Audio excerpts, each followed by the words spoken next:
तुम करो तवे दुश्मनी जबाना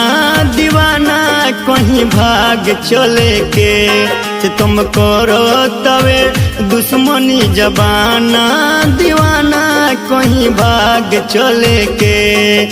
दीवाना कहीं भाग चले के दीवाना कहीं भाग चल के संगी रहल जाई भला ही जेल खाना दीवाना कहीं भाग चले के तुम करो तवे दुश्मनी जबाना दीवाना कहीं भाग चले के।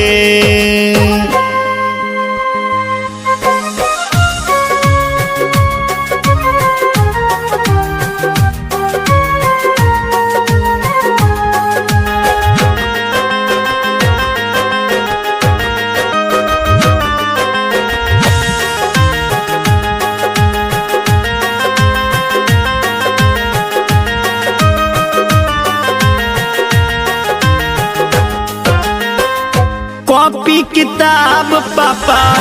जार दिल बारे संग में खिंचावल फोटो हार दिल बारे कॉपी किताब पापा जार दिल बारे संग में खिंचावल फोटो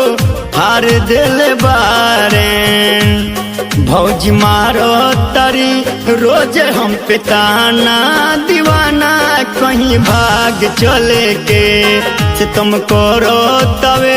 दुश्मनी जबाना दीवाना कहीं भाग चले के।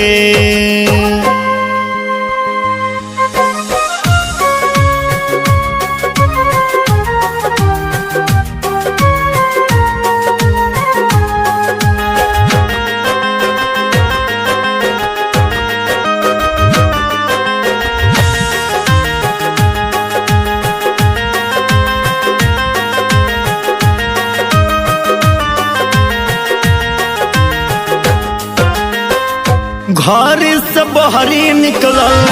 हो गइल बमाना तू ही कह करी कौन मिले के बहाना घर से बहरी निकलल हो गइल बमाना तू ही कह करी कौन मिले के बहाना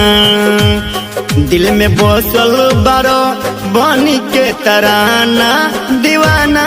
कहीं भाग चले के तुम करो तवे दुश्मनी जबाना दीवाना कहीं भाग चले के।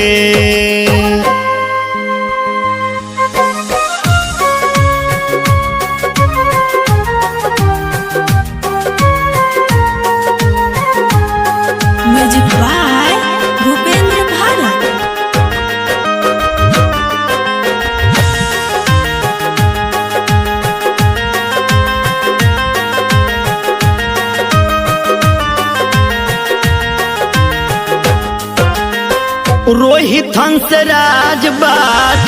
कहतान दिल के मिलला सुकून बड़ा लाला से मिल के प्रेमी पर भात बात कहतान दिल के मिलला सुकून बड़ा लाला से मिल के हौसन मुश्किल बाटे तोहरा बिंज पाना दीवाना कहीं भाग चले के हौसन मुश्किल बाटे तोहरा बिंज पाना दीवाना कहीं भाग चले के दीवाना कहीं भाग चले के दीवाना कहीं भाग चले के संगी रहल जाई भला ही जेल खाना दीवाना कहीं भाग चले के संगी रहल जाई भला ही जेल खाना दीवाना कहीं भाग चले के।